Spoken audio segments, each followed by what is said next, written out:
alaikum, c'est Zainab de Coran de mon cœur, ton amie et adepte de la Coran qui fonce. Tu peux me retrouver sur Instagram, sur Coran de mon cœur, sur Facebook et bientôt sur un blog dédié, Inch'Allah. Aujourd'hui, mes chères sœurs, j'ai décidé d'inaugurer avec vous une série. On l'appellera À la découverte du plus beau des récits. Vous savez, le récit du prophète Youssouf alayhi salam. On démarre ? قال يا بني لا تقصص رؤياك على إخوتك فيكيدوا لك كيدا إن الشيطان للإنسان عدو مبين. Ô mon fils, dit-il, ne raconte pas ta vision à tes frères, car ils montraient un complot contre toi. Le diable est certainement pour l'homme un ennemi déclaré. Donc, Yaqub alayhi salam, ici, à sa manière de parler aussi, on comprend des choses de ce qu'on a déjà évoqué hier. Donc, Yaqub alayhi salam utilise lui aussi un terme particulier pour nommer son fils. Il dit Ya Bunay, qui signifie exactement Ô mon bien-aimé fils. En miroir à justement la formule de Youssouf alayhi salam qu'on a vu la veille où il disait Ya Abati. D'accord ? Donc, Ya Bunay, c'est pas Yabni. D'accord ? Ibni, Yabni, ça c'est mon fils. Quand on dit Ibni, c'est mon fils. Quand on dit Ya Bunay, c'est vraiment mon cher fils, mon bien-aimé fils. Donc regardez, faut qu'une certaine relation soit installée entre deux personnes pour qu'ils s'appellent mutuellement comme ça quand même.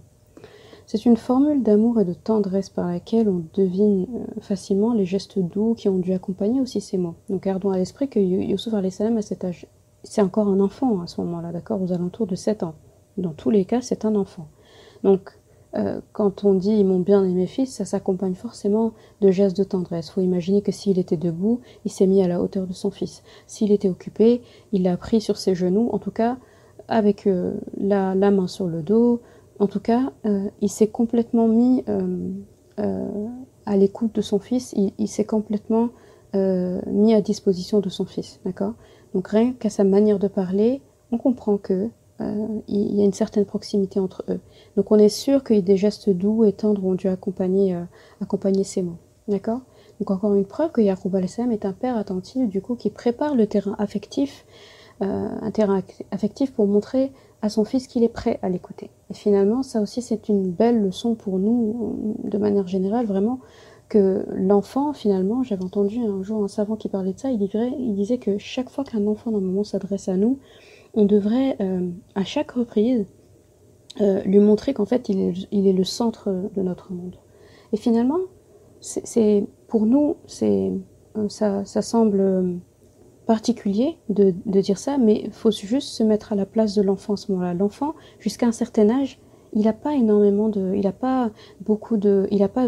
projets, il n'a pas énormément d'ambition. Finalement, jusqu'à un certain âge, le seul souci d'un enfant, c'est d'être apprécié par ses parents, c'est de satisfaire ses parents. Il n'a pas un autre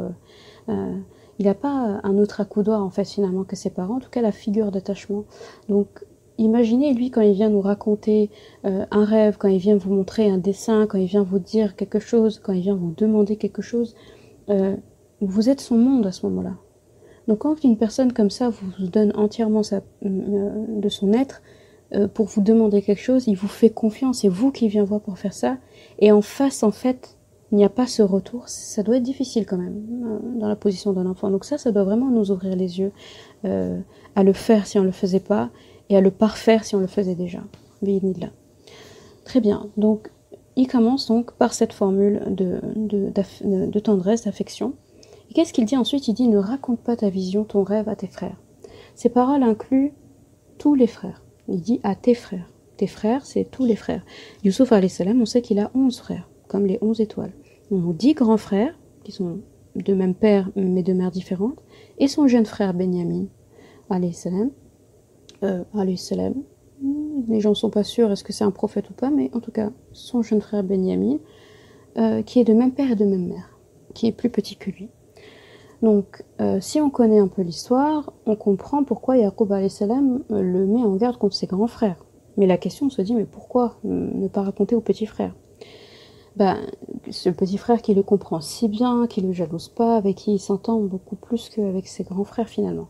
Bah, c'est simple en fait. Et si Youssouf alayhi salam n'a qu'environ 7 ans à cette époque-là, que dire alors de Benyamin qui est son petit frère? Et on sait qu'est-ce qu'ils font les petits-enfants quand on leur confie quelque chose. Qu'est-ce qu'ils font quand on leur confie un secret? Ils finissent par divulguer le secret malgré eux, même s'ils le font indirectement. Ils le feront pas exprès. Enfin, on a tous vu un jour l'enfant, par exemple, je sais pas, ils ont préparé une surprise, je raconte l'histoire de ma fille, une surprise qu'ils ont préparé à l'école pour les parents, ils sont pas censés nous le dire, et là ils te disent ah maman on a une surprise, mais il faut pas qu'on te le dise, c'est ça mais il faut pas que je te le dise, et finalement elle a tout divulgué, elle dit mais c'est une surprise, ils peuvent pas s'empêcher. Donc par exemple je sais pas, ça aurait pu être ils sont tous à table en train de manger et le petit qui chantonne 11 étoiles, le soleil et la lune et voilà sans le vouloir, et ça pourrait mettre la puce aux oreilles des grands frères. Donc vraiment quand il dit ne dis pas à tes frères, c'est-à-dire ne dis pas à tes grands frères parce que eux, ils sont dans une case à part, ils risqueraient de faire quelque chose contre toi. Et le petit, il risquerait de mettre la puce à l'oreille des grands. Et là, du coup, ça aura le même effet. D'accord? Donc ensuite, il poursuit. Donc là, c'est surtout par rapport aux grands frères. Il dit car il montrait un complot contre toi. Il commencerait dès lors que ce rêve, en tout cas, leur parviendrait à leurs oreilles à comploter. Mais Yaqub alayhi salam, il a utilisé un terme précis en arabe pour désigner le verbe comploter. Donc en arabe, on peut traduire le verbe comploter de deux façons. On peut utiliser le verbe, le mot, pardon, kaïd, donc kaf, ya, et da, ou j'arrête pas de dire verbe, ou le mot makr. Donc, mim, ka, ra, makr. Wa makaru wa makarallah. Kaid. Yakidu laka kaida. D'accord? En plus, il répète 2 fois. Yakidu laka kaidan. C'est comme s'il disait, il comploterait contre toi un complot. Donc en arabe, quand on insiste autant comme ça, on emploie le même verbe pour le même, c'est-à-dire le verbe et l'action, c'est une forme d'insistance. C'est comme si on dit marche la marche. C'est comme si on dit bois la boisson. C'est comme si on dit le faiseur de fait. D'accord? Si on insiste comme ça entre le verbe et l'action, c'est qu'on veut mettre en exergue quelque chose. Donc là, il y a kiidu ou la kakaïda. Là, il est en train d'insister sur le danger du complot ici. Donc, il faut bien forcément expliquer la nuance entre ces deux mots-là, makr et kaïd. Le premier, quand on dit makr, ça signifie un complot dont le but ultime est de blesser gravement quelqu'un. Un mauvais complot, c'est-à-dire que le mot makr, quand on l'entend, c'est forcément un mauvais complot. C'est un complot qui vise à faire du mal à quelqu'un. Le deuxième terme, kaïd, il peut se référer soit à un bon complot ou un mauvais complot. Ça existe un bon complot. Si Tata Halouma avec Sœur Imen, avec Khadra se réunissent pour faire une surprise à Océane, voilà, c'est un bon complot. Elle complote, mais pour faire une belle surprise. D'accord? Alors qu'il peut aussi y avoir de mauvais complots. Donc les mauvais complots, plusieurs personnes se réunissent, ils complotent un plan pour blesser la personne. Donc dans le mot kaïd, il peut y avoir les deux. C'est-à-dire ça peut être l'un ou l'autre. Il faut savoir le contexte pour pouvoir le désigner. Alors que quand on dit makr, c'est forcément un mauvais complot.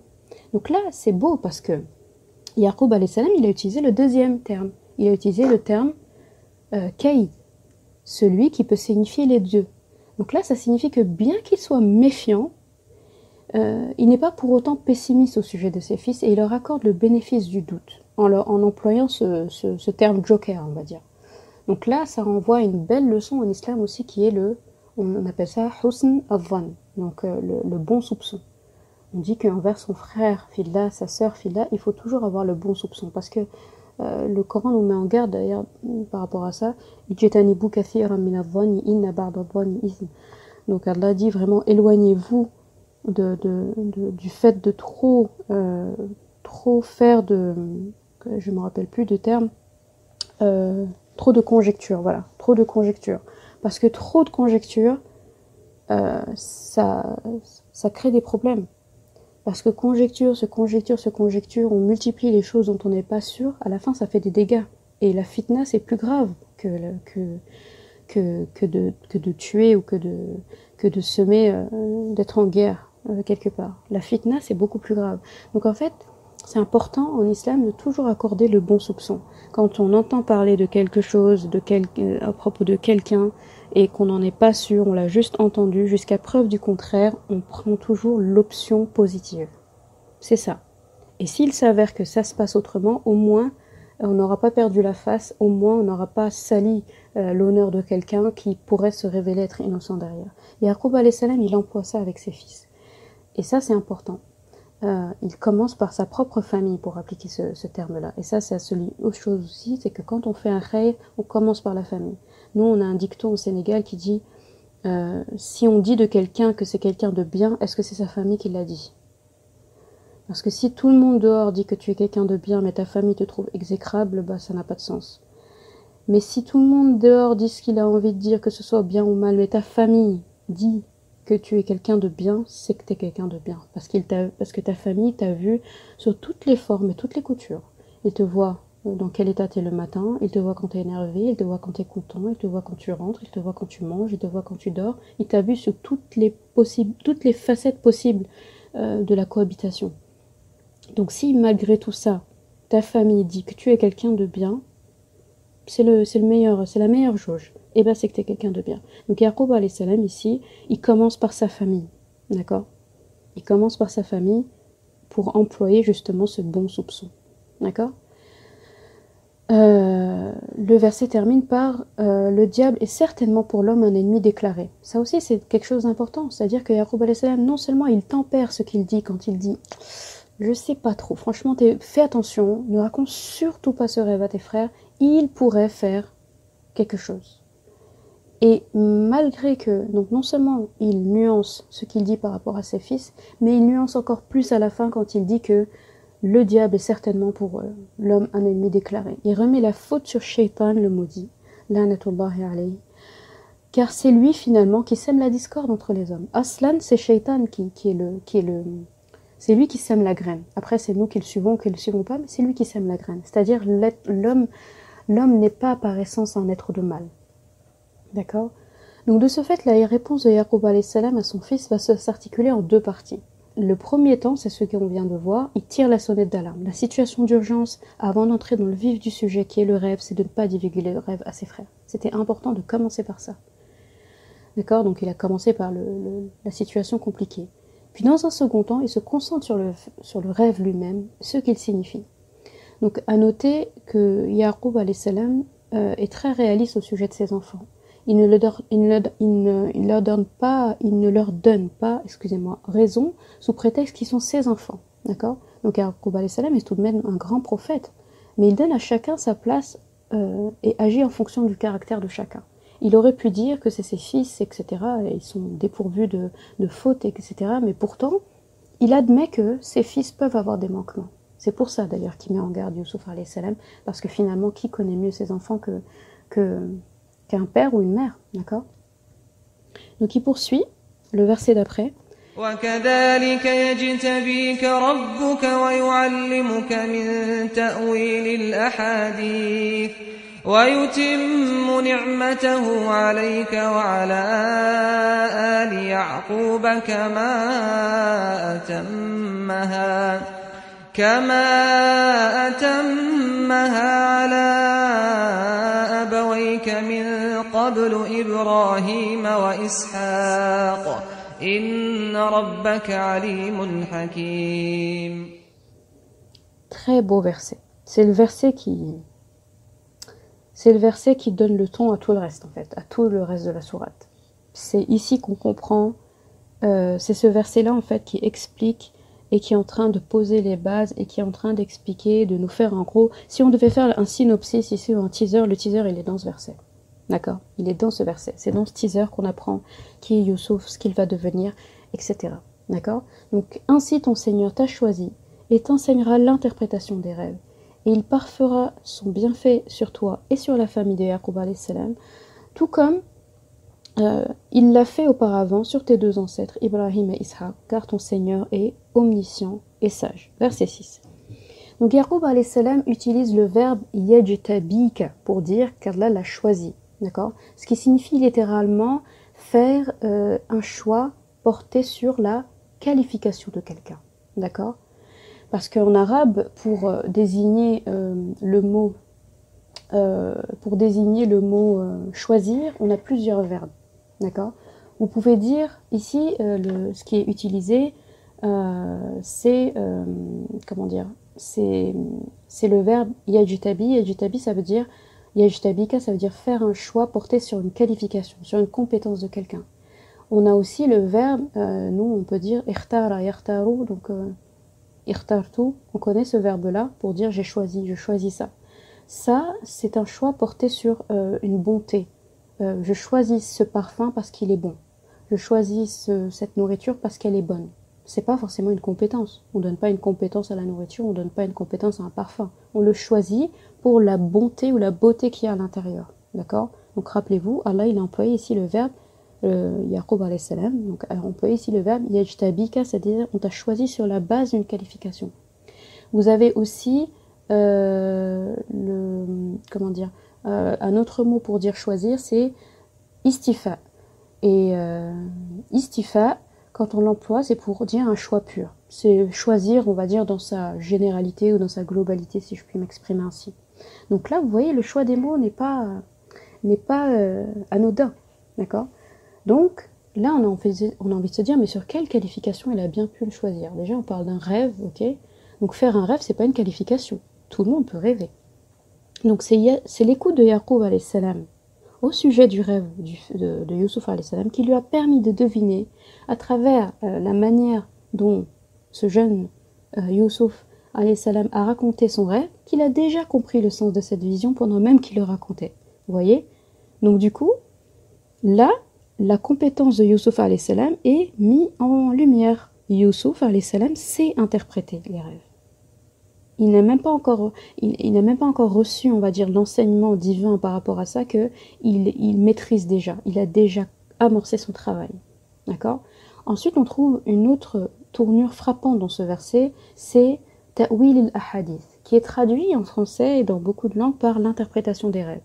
Si on traduit ce mot, si on traduit mot à mot la version arabe, ça donne exactement l'interprétation des rêves, des discours, des conversations, etc. Tout ce qui est... Parce que ahadith ne veut pas dire rêve. Ahadith, dedans il y a hadith, il y a hadatha, c'est les paroles, c'est les conversations, c'est les échanges, c'est les discours, c'est tout ce qui peut se passer entre les êtres humains. C'est ça, ahadith. Donc là, Yaqub alayhi salam, il lui dit, tu ne sauras pas seulement interpréter les rêves. Tu vas pouvoir interpréter aussi les conversations entre les gens. Interpréter, là on peut dire quelque part que, en gros, tu vas pouvoir capter les personnalités des gens, à leur manière de parler. Tu vas maîtriser tout ça. C'est-à-dire tout ce qui est verbal, tout ce qui est interprétation, ce sera pour toi. Vous imaginez, c'est beaucoup plus puissant que des rêves. D'accord? Donc en somme, Yaqub alayhi salam informe son fils qu'il ne sera pas seulement apte à interpréter les rêves, mais à analyser les caractères, les personnalités, avec le seul fait d'observer les gens et les écouter discuter. Tabarakallah, franchement ça c'est... Si c'est pas un don, je sais pas ce que c'est. Hein. D'accord? Et il parfera son bienfait sur toi et sur la famille de Yaqub. Il parle de lui-même. Tout comme il l'a parfait auparavant sur tes deux ancêtres, Ibrahim et Ishaq. Donc, on sait que Yaqub alayhi salam est le fils de Ishaq, qui est le fils d'Ibrahim. Donc, il explique à son fils, en somme, Allah ne va pas seulement t'honorer, toi, par ce miracle, mais toute notre famille à travers toi. C'est une manière de l'encourager, de lui signifier à quel point il est fier de lui. Là, clairement, Yaqub alayhi salam, il est en train de le féliciter, hein, tout simplement. Et que ses ancêtres Ibrahim et Ishaq le seraient également. Cela, ça me rappelle une devinette qu'on m'avait posée dans mon enfance. Une fois, ça devait être un prof d'arabe qui a dû dire ça. Il a dit, mais quel est le surnom qu'on donne souvent au prophète Youssouf alayhi salam? C'est un surnom que le prophète sallam lui a donné. Donc, je ne sais pas si vous connaissez. Donc 1, 2, 3, le temps que vous puissiez deviner. La bonne réponse, c'est qu'on l'appelait le noble, fils du noble, fils du noble, fils du noble.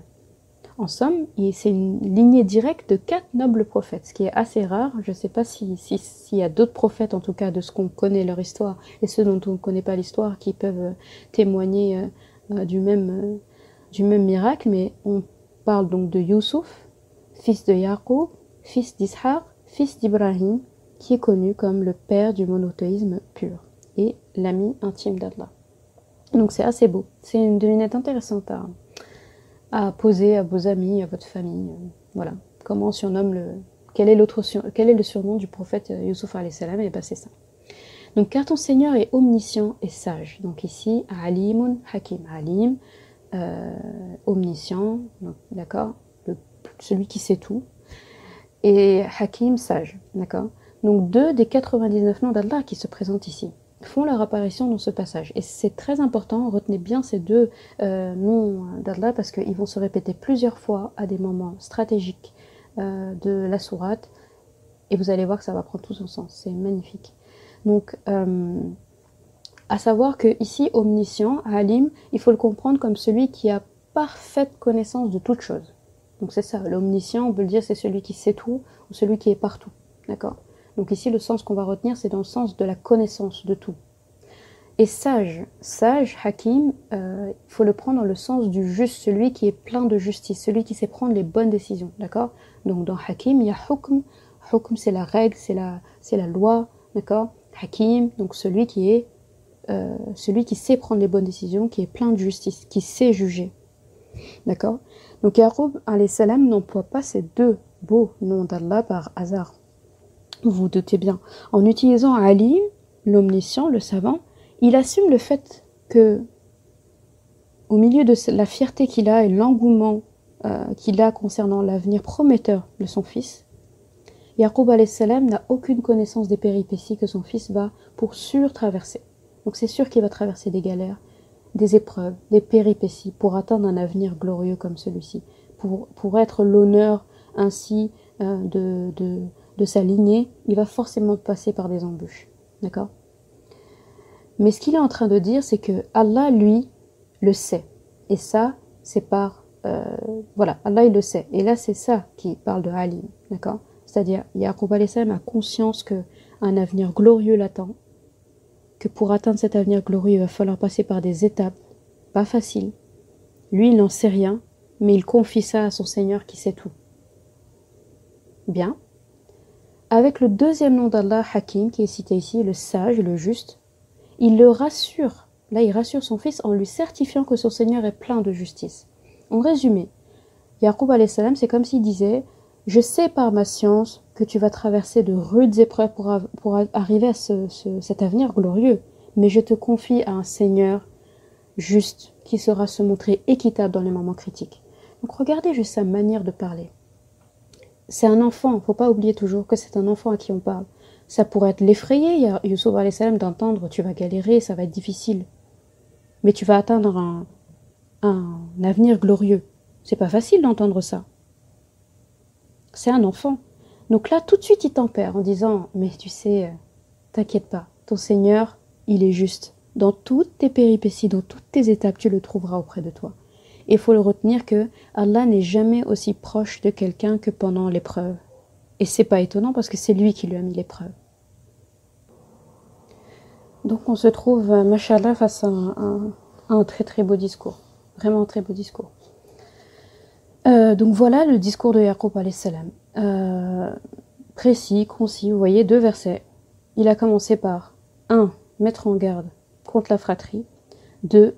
Le complimenter, le féliciter, l'encourager pour son avenir glorieux.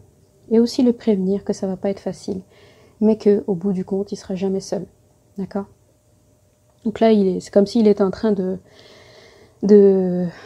d'envoyer son fils quelque part à la guerre, si je puis m'exprimer ainsi, mais il lui donne les armes et il lui donne finalement une arme qui va forcément le faire de lui un vainqueur. Mais il va devoir se battre quand même. D'accord? Le verset suivant, لَقَدْ كَانَ فِي يُوسُفَ وَإِخْوَتِهِ آيَاتٌ لِلسَّائِلِينَ.